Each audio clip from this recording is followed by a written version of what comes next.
Welcome to the Edge of NFT podcast with your hosts, Jeff Kelly, Ethan Janney, and Josh Krieger. We aim to bring you not only the top 1% of what's going on with NFTs today, but what will stand the test of time. We explore the nuts and bolts and the business side, but also the human element of how NFTs are changing the way we interact with the things that we love. This podcast is for the futurists and dreamers, the disruptors and creators, the fans and connectors, and the makers and doers that are pumped about this ecosystem and driving where it goes next.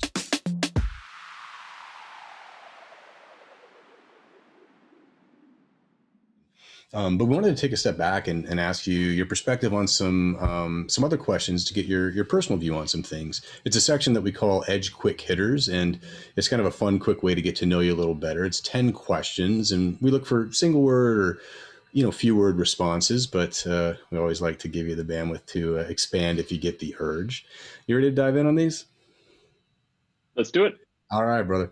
Sounds good. Question number 1. What is the first thing you remember ever purchasing in your life? Oh, it's probably a really terrible late 80s, early 90s cassette tape, like a Vanilla Ice. Oh man. I know. I'm Nice. sorry, guys. I think I had like Martika Toy Soldiers, guys. I'm sorry. I'm gonna admit it. I had MC Hammer. I had Paula. Oh, I had both of those. Yeah. Yeah. I think I somehow I got a hold of a Kenny G tape too. I don't know what happened. Well, I mean, this was like, I think I had like Please Hammer, Don't Hurt Him. Like, Yeah. Yes. a week Color Me later. Bad. Color Me Bad. That was Come on, TikTok, don't stop. Wait, is Kenny G considered jazz or not? I don't know what that is, man. He's a trained jazz pianist over I here. had a jazz. It's jazz but smooth. Okay. I think I had a I Biz just- Marquee cassette tape too, guys. I know. Nice. Yeah, I think I just ruined your podcast. I did. Well, we're going to do a whole Let's podcast keep on this going. particular subject, guys. All right. Question 2. What is the first thing you remember ever selling in your life? Oh God, a Whitey Ford baseball card that I Ooh. bought at a card convention in the Midwest Whoa. for like $7. I think I sold it for $50, and I kind of became hooked with the small little business of running a card collection. Nice, done. man. Nice one. Question 3. What is the most recent thing you purchased? Probably a Bob's Burgers digital collectible on Quid. Love it. I'll have to look at that one. Question number 4. What is the most recent thing you sold?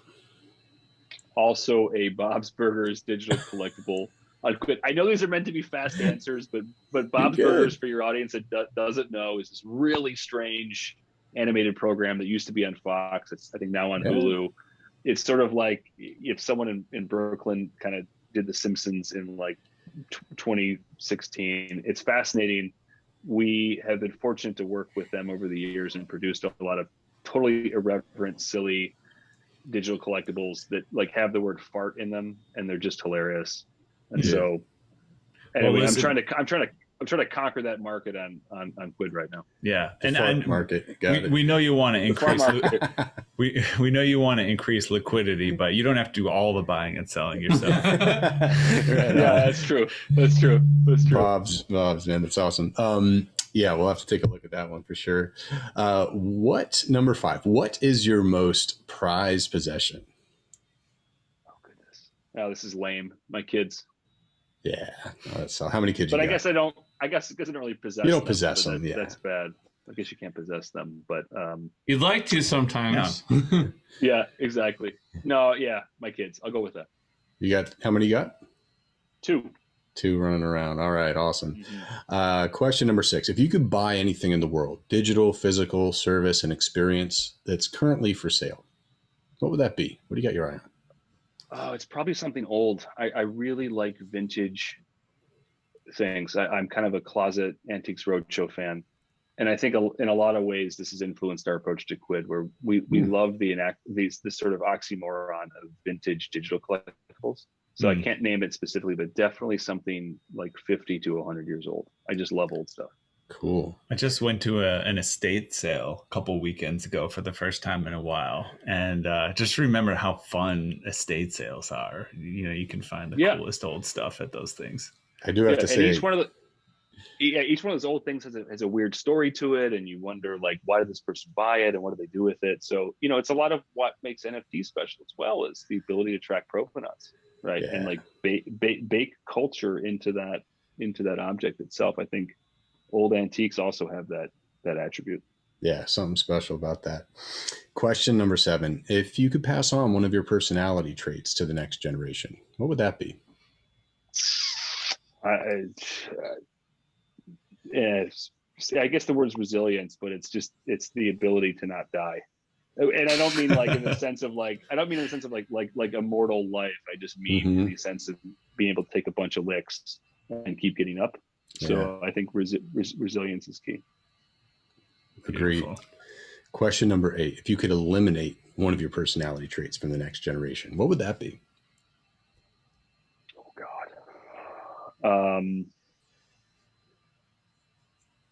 Somewhat of a lack of discipline. I can be somewhat unstructured at times. So I think that's only increasing with all the different stimulus we have throughout the day. So I have a weakness that I like chase bright, shiny objects too often. So I think I would eliminate that and give them the gift of focus. I don't know. It seems like you got a pretty solid long-term methodical plan here, but I guess you could always be a little bit more analytical and methodical about things. It can always be better.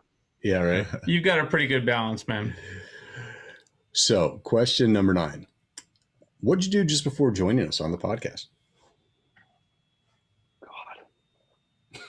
God, I unpacked groceries. I can only tell you the truth. That's it. That's all we asked. And he bought a Bob's Burger NFT. Was it? And he sold it with the word fart in there. Did you get anything from the grocery store you're like looking forward to, or was it just like the staples? Eggs and staples. Just I was remarking to myself that the bags looked as if it was packed by like a prop handler, because it was like a French baguette and like celery stalk shooting out. So It was like basically every bag of groceries you see in a movie, right? Which is not real. Boring. I feel like with all the interchangeable and component NFTs floating around out there, there's like a grocery bag project. Oh yeah, with totally. Produce and shit. Like there's something in there. God. Oh my, that's amazing! Actually, right? It could be like generative. You can combine them into recipes. Okay, exactly. Yeah. Yes. Don't share this podcast until you can. Right. We're gonna cut that section. Awesome. Last one. Question 10. What are you gonna do next after the podcast? Attend this evening's event at NFT NYC. I hope to see you guys there. Absolutely. Right. Awesome. Hey, thanks for indulging us, man. Appreciate it. That is Edge Quick Hitters. There you go. And next up on the agenda here is hot topics, and let's hit that hard here. We got AC Milan will be the first club to launch NFTs with Chiliz with a Z, rewarding ACM holders. Okay.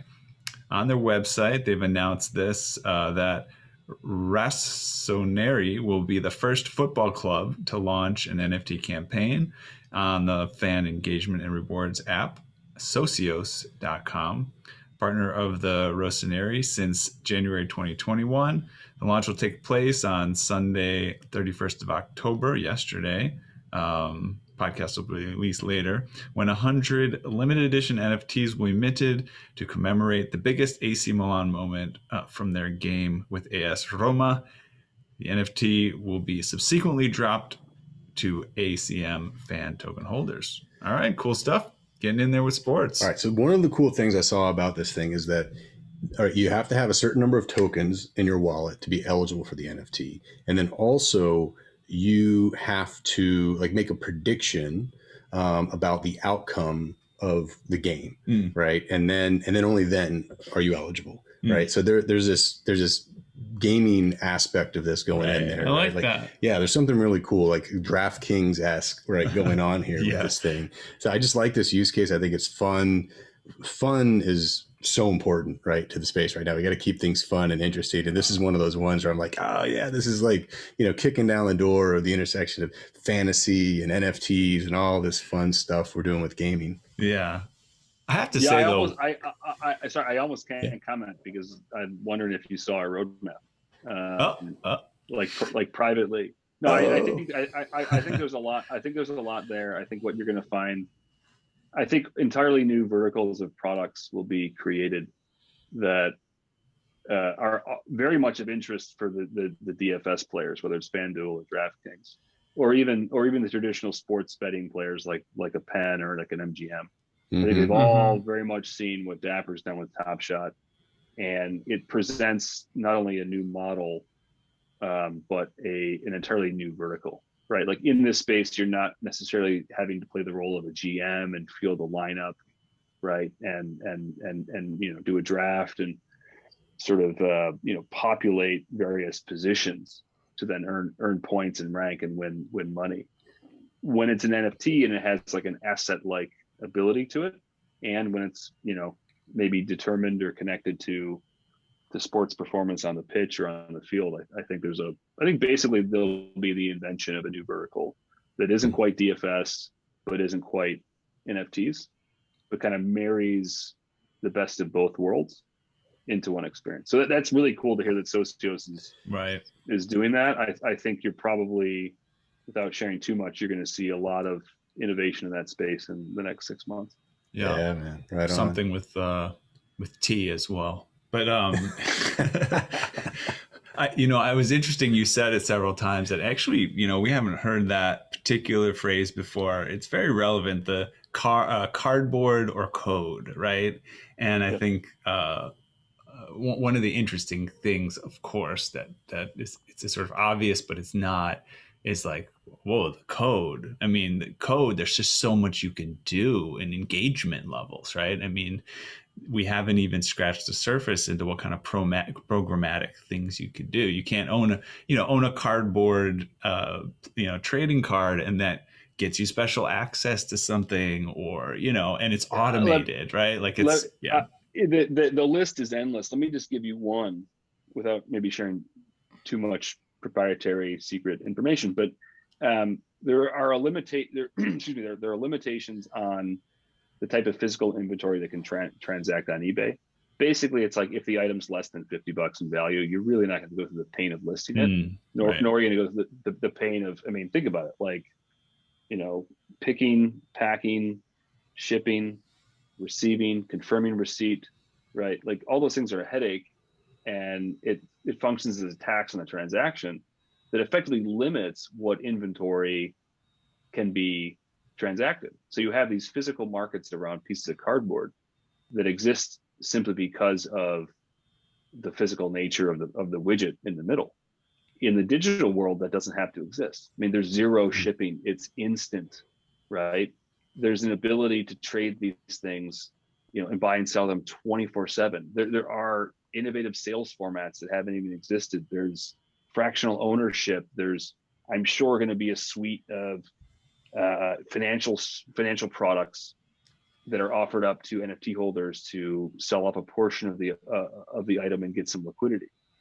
So there's so many things that are yet to be invented that simply cannot work on top of cardboard, that I think we're like very close to a situation where it's like clear that dealing with code is 10x or 100x cooler, more fun, more efficient, faster, whatever, than a static piece of cardboard. And don't get me wrong, I love cardboard. I've got a baseball card collection I love and still check in on and still sort of trade every once in a while. But I just think it's inevitable, and there's this sort of unstoppable trend towards digitizing, major parts of our lives, that it's unthinkable that this collectibles category, inclusive of low-end trading cards or high-end art, isn't also going to go in that same direction.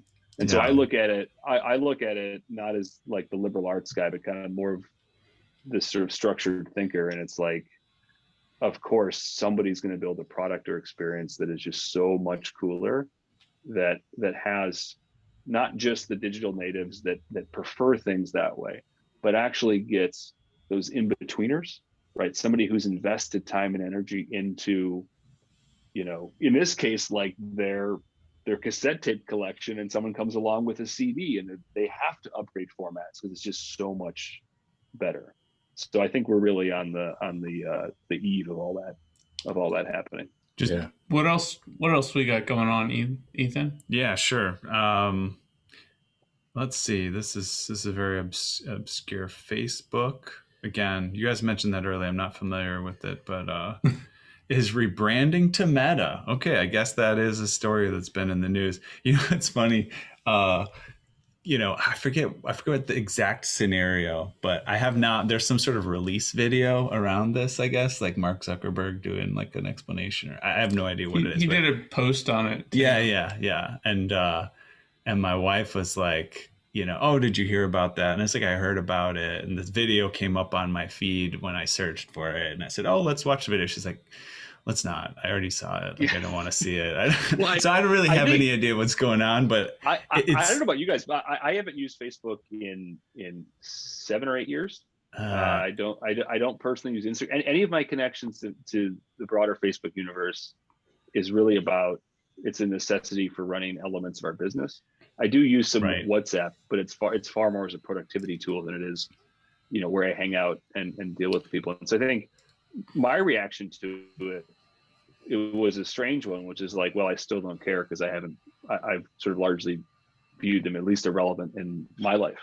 Right. And I don't know if I'm part of a leading trend of people that have deleted their Facebook account or sort of walked away from it. But my reaction was like, is this a desperate pivot, or is this a long-term vision that's been in the making? That's the question. It's probably both. I don't think it's a desperate pivot. I think it's part of rebrand because things really couldn't get worse from a PR standpoint.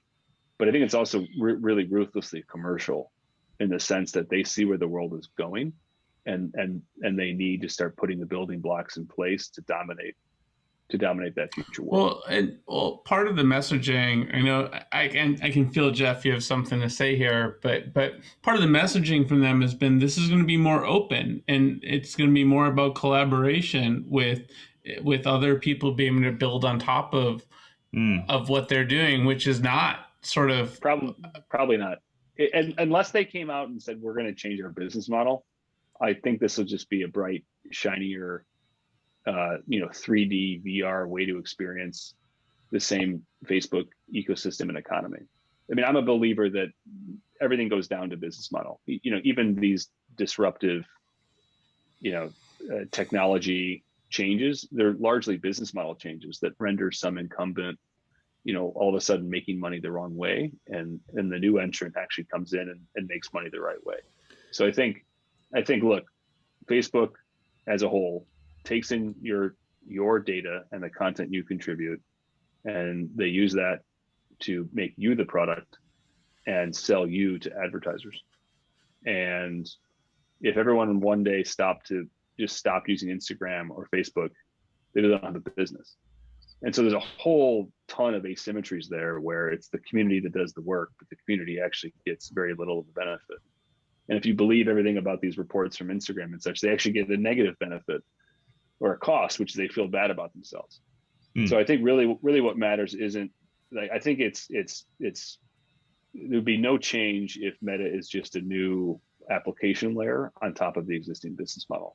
What matters instead is this whole concept of Web3, which is quickly becoming a reality, which is the community actually owns the thing, right? And we finally get right the reciprocity of the value in coming back and value out for the community. I mean, look at like Friends with Benefits. You can talk about Bored Ape, right? Like, in effect, owning the NFT or owning the token makes you a member of the community, and that relationship is one of a co-owner of many co-owners, as opposed to a relationship that's like, I'm just here to give content and view ads. So yeah, I think I'm a little skeptical on it, as you might hear in my analysis, because I think what matters is probably the business model more than some new application layer on top of the old business model.